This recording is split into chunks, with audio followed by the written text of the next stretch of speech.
রাজধানী সহ সারা দেশের ফিলিং স্টেশনগুলোতে জ্বালানি তেলের জন্য ভোগান্তি কমেনি। প্রচণ্ড গরমে পাম্পগুলোতে ঘন্টা পর ঘন্টা লাইনে দাঁড়িয়েও মিলছে না তেল। ফলে কেউ কেউ এক পাম্প থেকে ছুটে বেড়াচ্ছেন আরেকটিতে। মিরপুরের কিছু কিছু পাম্পে সকালে তেল দেওয়া শুরু করলেও কয়েক ঘন্টার মধ্যে বন্ধ হয়ে যায় সরবরাহ। ভোর থেকে অপেক্ষা করে তেল না পেয়ে ক্ষুব্ধ হন অনেকে। পাম্প কর্তৃপক্ষ জানায়, ডিপো থেকে পাওয়া জ্বালানি সকাল 10টায় শেষ হয়ে যাওয়ায় তারা তেল দেয়া বন্ধ রেখেছে। অন্যদিকে অপেক্ষায় থাকা যানবাহনের চাপে বিভিন্ন পয়েন্টে তৈরি হচ্ছে দীর্ঘ যানজট। 7:30 বাজে সিরিয়াল আস্তে আস্তে সিরিয়াল দাঁড়াইছি। 11টার পরে যখন পাম্পে আসছি, পাম্পে করে দেখে গ্যাস চলতেছে। 4 ঘন্টা 11 মিনিট হয়েছে বসে রয়েছি।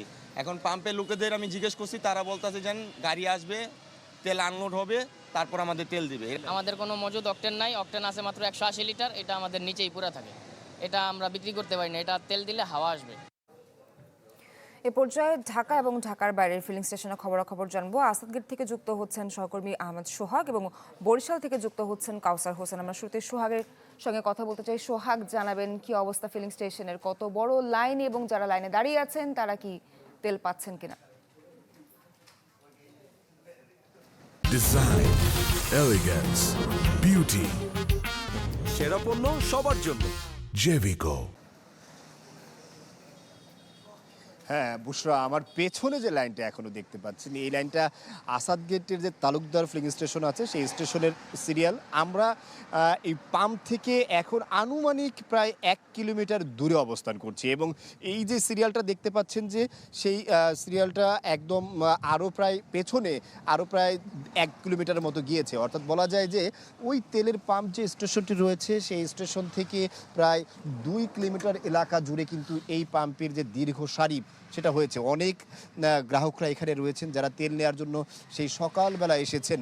অর্থাৎ অনেকেই আমরা দেখেছি ভোর 4টা-5টা এসে এই লাইনে ধরেছেন এবং তারা যে তেল কখন পাবেন সেটা এখনও নিশ্চিত না। আমরা এই তালুকদার পাম্পের যে মূল পাম্পটা সেখান থেকে আমরা দেখে এসেছি, সেখানে এখনও পর্যন্ত তারা কিন্তু ওইভাবে তেল দেওয়া শুরু করতে পারেনি। এর পাশে আরেকটি অপর দিকে একটি আসাদ গেটে একটি পাম্প আছে, সেই পাম্পে আমরা দেখেছি যে কিছুটা তেল দিচ্ছে, সেখানেও কিন্তু সারিটা পুরো একটি চক্রাকার অবস্থান দাঁড় করেছে। অর্থাৎ ওই পাম্প যেখানে রেসিডেন্সিয়াল কলেজ আছে, কলেজ এলাকা জুড়ে পুরো কলেজের চারপাশে ওই গাড়িগুলোর সিরিয়াল হয়েছে। এছাড়াও মিরপুরে ছিলাম কিছুক্ষণ আগে, সেখানে আমরা দেখেছি কিছু পাম্পে তেল দিচ্ছে, তেল দেওয়া বন্ধ করেছে, আবার কিছু পাম্পে তেল দিচ্ছেই না, যখন তেল আসবে দিবে।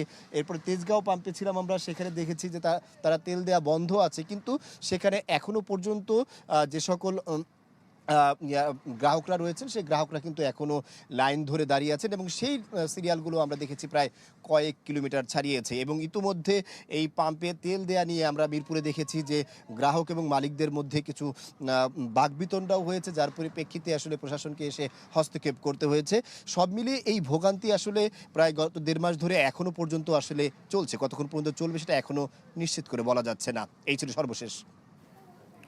সোহাগ, আপনাকে অনেক ধন্যবাদ। এই পর্যায়ে একটু বরিশাল যেতে চাই, সেখানে আমাদের সহকর্মী কাউসার হোসেন অপেক্ষা করছেন আমাদের জন্য। কাউসার, জানাবেন বরিশালে কোন এলাকায় আছেন এবং সেখানে যানবাহন যে জটলা তৈরি হয়েছে যে লাইনের কারণে, সেই পরিস্থিতি সম্পর্কে জানাবেন।